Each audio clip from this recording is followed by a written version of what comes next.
कार्यक्रम के सम्मानित अध्यक्ष, विधान परिषद में नेता विरोधी दल आदरणीय लाल बिहारी यादव जी, हमारे बीच में मौजूद बहुत ही प्रखर पत्रकार, चिंतक, विचारक, राजनीतिक समीक्षक, दैनिक अमर उजाला के सलाहकार संपादक भाई विनोद अग्निहोत्री जी, आदरणीय विजय बंधु जी जो पुरानी पेंशन की लड़ाई बहुत मजबूती के साथ लड़ रहे हैं, आदरणीय बहन सुषमा मलिक जी और सभी मंच पर और सामने बैठे हुए सभी सम्मानित लोग। मैं सबसे पहले तो स्वर्गीय माताजी वेदवती जी के चरणों में अपना प्रणाम अर्पित करना चाहता हूँ, श्रद्धासुमन अर्पित करना चाहता हूँ। उसके बाद में भाई कुलदीप मलिक जी का और प्रियंका मलिक जी का, क्योंकि ये बेईमानी हो गई है इस आयोजन में, मेहनत ज्यादा प्रियंका जी ने की है और श्रेय सारा कुलदीप मलिक ले जा रहे हैं। ये बेईमानी नहीं होनी चाहिए। तो कुलदीप मलिक जी का, प्रियंका जी का बहुत बहुत आभार इस बात के लिए कि माता जी की स्मृति में इतने महत्वपूर्ण विषय पर इतना सुंदर आयोजन उन्होंने किया। शिक्षा मनुष्य के जीवन का सबसे महत्वपूर्ण अंग है। शिक्षा ही क्या ये दिक्कत है क्या? पशु और मनुष्य में जो अंतर करती है वो शिक्षा ही करती है। ये बंद हो गया। जो अशिक्षित मनुष्य है, शिक्षा विहीन मनुष्य, उसको बिना पशु और बिना पूंछ और सींग का पशु कहा जाता है। तो इतने, लेकिन चिंता की बात यह है कि इतना महत्वपूर्ण विषय उपेक्षित है। आज शिक्षा व्यवस्था संकट में है, खतरे में है।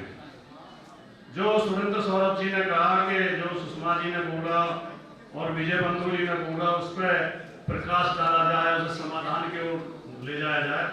दोनों ने बहुत महत्वपूर्ण बातें कही। शिक्षा व्यवस्था की आंतरिक जो कमजोरियां पर प्रकाश डाला। मैं अगर एक फॉर्मूले में इसे कहना चाहूं तो सबको शिक्षा, समान शिक्षा, निःशुल्क शिक्षा, यह फॉर्मूला होना चाहिए। कोई शिक्षा से विहीन न हो, सबको शिक्षा मिले, बराबर एक जैसी शिक्षा मिले और निःशुल्क मिले। और ये जब देश आजाद हुआ था तो देश की सरकारों की नीति भी थी और कुछ वर्षों तक चली भी। जब देश आजाद हुआ तो देश बहुत गरीबी की हालत में था, बहुत संसाधन सीमित थे, बहुत बड़ी समस्याएं थी देश के सामने। उस समय देश की सरकारें IIT बना रहे थे, IIM बना रहे थे, सरकारी कॉलेज, सरकारी यूनिवर्सिटी, JNU जैसी यूनिवर्सिटी बना रही थी।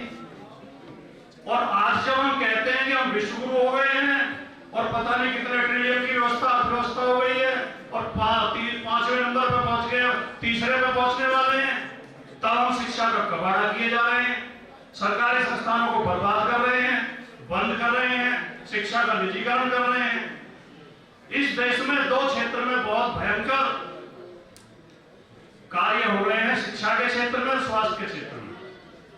दोनों ही अनिवार्य है मनुष्य के लिए और दोनों को निजी हाथों में सौंपा जा रहा है। और ये निजी हाथों में सौंपना, सरकारी संस्थाओं को बर्बाद करना, शिक्षा से सरकारों का पल्ला झाड़ना, जिम्मेदारी से पल्ला झाड़ना, ये भविष्य के लिए बहुत खतरनाक है।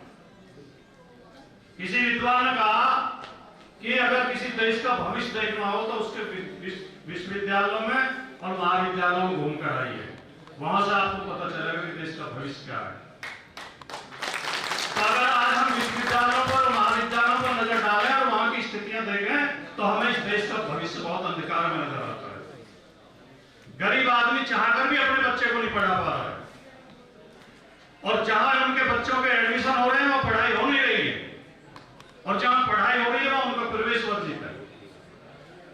जो हजारों साल तक इस देश में एक व्यवस्था रही कि शिक्षा का अधिकार कुछ ही लोगों को था, बाकी लोगों पर पाबंदी थी, वो शिक्षा नहीं ले सकते, अब नए तरीके से उसे लागू किया जा रहा है। आज कोई कहे कि हवाई जहाज में कोई भी यात्रा कर सकता है, सबके लिए खुली छूट है, लेकिन क्या ये सच है? क्या हर कोई कर सकता है? जिस आदमी के पास बस के टिकट के पैसे नहीं है, रेल के टिकट के पैसे नहीं है, उसको हवाई जहाज की यात्रा के बारे में हम सोचें तो कैसे संभव है? यही शिक्षा के साथ हो रहा है। आज आम आदमी ना तो अपने बच्चे को अच्छी शिक्षा दिला पा रहा है और ना अपने बच्चे का अच्छा इलाज करा पा रहा है। ये बहुत बड़ी समस्या है, इस पर हम सबको सोचना पड़ेगा। मैं ज्यादा समय बिल्कुल भी नहीं लूंगा, ऐसा आभास करते ही नहीं दूंगा कि सुरेंद्र साहब जी को ये सोचना पड़ेगा पर्ची वर्ची भिजवानी पड़े। लेकिन मैं इतना कहना चाहूंगा, क्योंकि मैं एक ऐसा आदमी हूं जो मेरी मूल विचारधारा है, मैं ये मानता हूं कि देश के हर नागरिक को राजनीति में हिस्सा लेना चाहिए। राजनीति सबसे पवित्र कर्म है। राजनीति नीतियां तय करती है, योजनाएं तय करती है, कार्यक्रम तय करती है। राजनीति तय करती है कि सरकारी विद्यालय खुलेंगे या प्राइवेट खुलेंगे। राजनीति तय करती है हमारे बच्चों की फीस क्या होगी। राजनीति तय करती है कि जो कपड़ा हमने पहना हुआ है इसकी कीमत क्या होगी। राजनीति तय करती है कि हमें रोटी दोनों टाइम मिलेगी कि नहीं मिलेगी। इसलिए हर व्यक्ति को राजनीति में हिस्सा लेना चाहिए, राजनीतिक सोच रखनी चाहिए, और इन समस्याओं का समाधान केवल राजनीति कर सकती है, भाषणों से, नारों से समाधान नहीं। जय हिंद, जय भारत।